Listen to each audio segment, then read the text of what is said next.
Hi, friends. Today I want to spend some time talking to you about the needs cycle.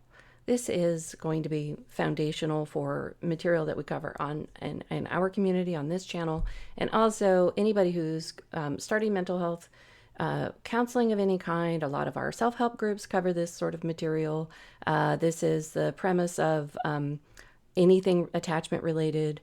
If you're going to any kind of family work or anything that has to do with relationships, really, you're going to be getting into what drives our experience of our needs, and how that cycle evolves into an experience in the body, an experience of trust, an experience with other people that we're in relationship with. So it's foundational stuff. I want to make sure you understand it really well. And to do the demonstration, I'm going to use a visual aid. God help us, because my technology skills are not great. But I have this little tablet, and I'm going to write on it, and it should, if we get it working right, show up right here. Shrink, Debbie. Okay. So it's a representation, and you can see in the middle there, it's not very big. It says needs cycle, and it's got several points, and we're going to fill that out. We're going to talk about what those things mean. So we start right over here. So I'm going to write on here.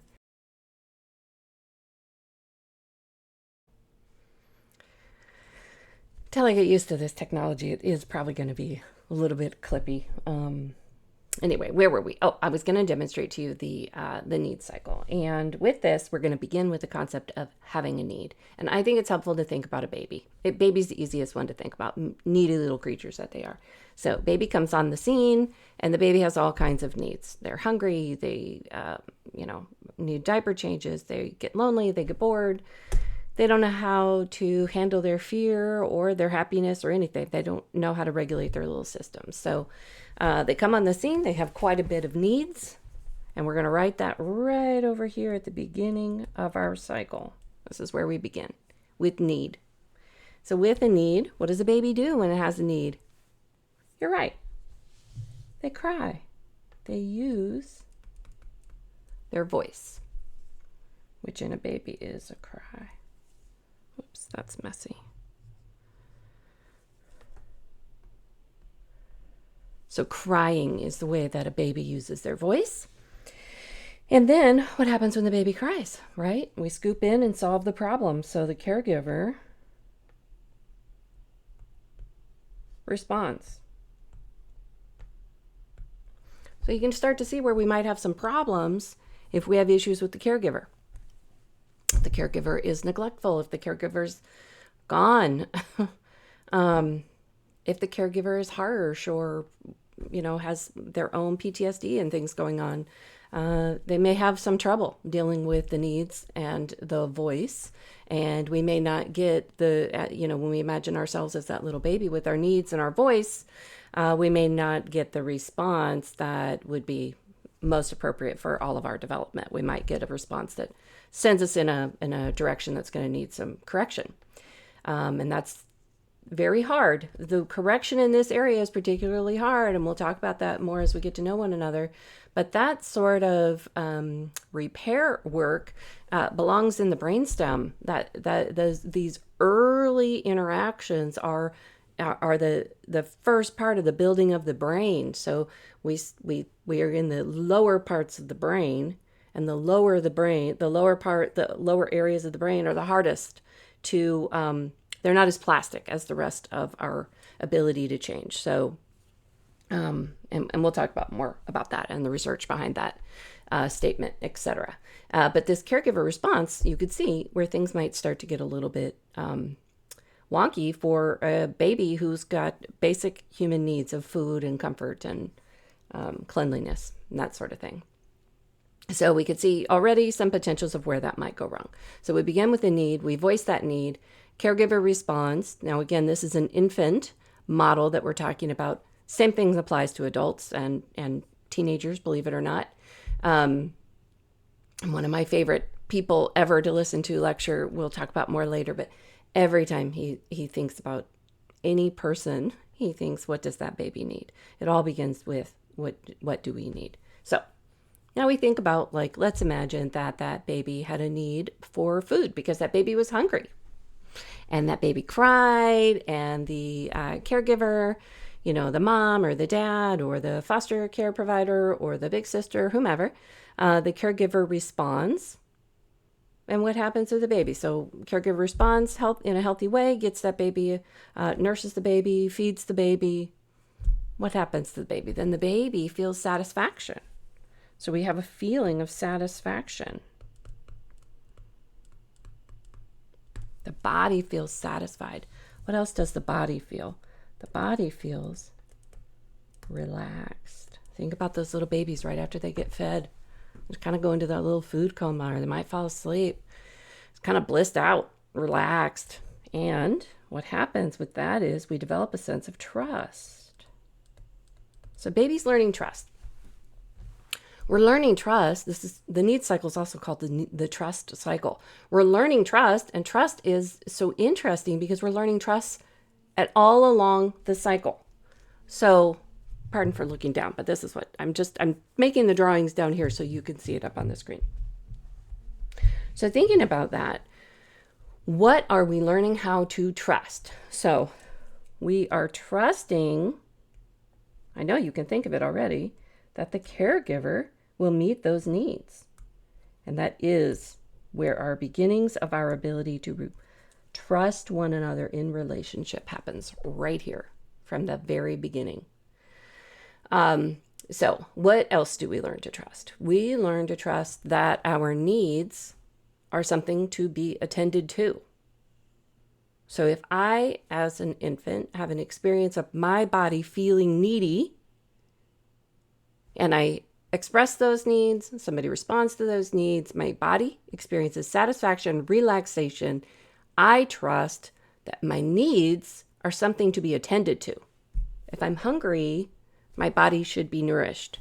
If I'm tired, my body should rest. If I'm scared, I should, fight or flight, or have somebody fight or flight for me. If I feel discomfort or a need for caretaking, then somebody attends to that. But it's informing that baby from a biological standpoint. It's informing that baby that the needs are something that must be attended to, that baby deserves to have its needs met, that it's valuable enough to meet its needs, for people to attend to it. And that's getting inserted at a deep, deep biological level. We also, what else do we trust? We trust our ability to speak about our needs. We trust that we have a voice, that we can use a voice in order to have agency to get our needs met. We learn to trust caregivers or not trust caregivers in this cycle. So depending on that caregiver response, we would learn this is a person who reliably will meet my needs, as we have needs over and over and over again as an infant. So how that caregiver responds informs me whether caregivers are trustworthy, whether this particular person is trustworthy, but also installs a template about whether people are trustworthy or if I will be relying on myself to get these needs met. It's a critical part of the attachment theory, which we'll talk about, I'm sure, ad nauseum in our community. But our attachment framework, our templates get installed in this very early day. And as I mentioned, it's down in the brainstem and the lower regions of the brain where this information is getting built, where that architecture of the brain is being built, is in the lower part of the brain. And our brain is plastic throughout our lifetime, but the upper parts of our brain are more plastic across the lifetime. The lower parts are harder to change. So it's critical that we get it right the first time because repair takes a long time. Okay, what else do we trust? So we learn to trust or distrust caregiver. And then we also can think about the biology, the body. Can I trust a feeling of satisfaction? We can imagine somebody with like food scarcity issues may not learn how to trust a feeling of satisfaction in the body. So now our intimate relationship with our own sense of trust in our body is compromised. We also learn to trust our relaxation response. You have food. You can calm down now. You're being held. You're being attended to. You can calm down now. The body learns how to relax. And then we trust the whole thing. We trust the whole cycle. We trust one another. We trust our body. We trust our ability to notice a need and express that need. Things get wonky when this isn't done correctly. So correctly is a weird word to use there, but optimally, I will say. Because not everybody, let me say, doing it well doesn't mean doing it perfectly. In fact, there's plenty of research that says we should have times where the research says that we will have times where the needs aren't being met like immediately or perfectly, because one of the things we're developing over time is distress tolerance. And if you don't have, I had to wait a long time to get fed, a couple of those experiences, you're not going to develop the ability to tolerate the distress. So when babies' needs are attended to regularly and they trust, so let's go back to our food example. I have a need, I'm hungry. I cry, somebody feeds me. And I'm going to develop a sense of trust in that. The more that that's done, when, let's say, I'm 6 months old and mom says to me, hold on, honey, I'm going to get your food in just a second. Give me 5 minutes or whatever. I mean, babies don't know time, but you know what I mean. Gives that sort of soothing, like, hold on, we're going to get there. The distress tolerance is building in the infant. Oh, I can go a little bit longer before I have to have this need met. I can handle a little more distress. And then we grow our ability to handle distress. Okay? But we don't begin with an ability to handle distress. And this is where sometimes our parenting goes a little astray because, tired parents or parents with other difficulties have some trouble meeting those needs. And we're not pacing it so that the infant develops that stress tolerance that it needs to develop. So what else do I want to say about that? Okay, so we were talking about the foundation of our attachment relationship. And our attachment relationship is one that is formed with a critical other.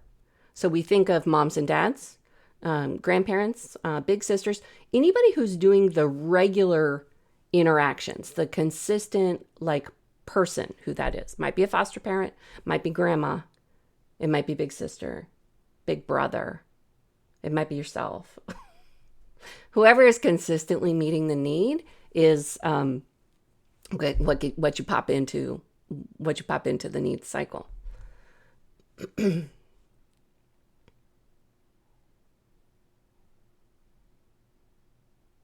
just pausing to think if we want to talk. I think we will put I have a whole song and dance that I'm going to do for you talking about the Bowlby experiments, Mary Ainsworth's research on attachment theory. We're going to get eventually into avoidant attachment, anxious attachment, disorganized attachment, secure attachment. So when we think about optimal responses, we're really trying to develop a sense of secure attachment. So attachment is part of this need cycle, but it's not the only thing. The need cycle is also feeding our development of our self-regulation cycle, which I'm going to talk to you more about that. And it also is a part of our brain development. That's how the brain starts to make all of the connections. One of the many ways that the brain starts to make connections. So lots more to look forward to. Hope you enjoyed the needs cycle. More to come.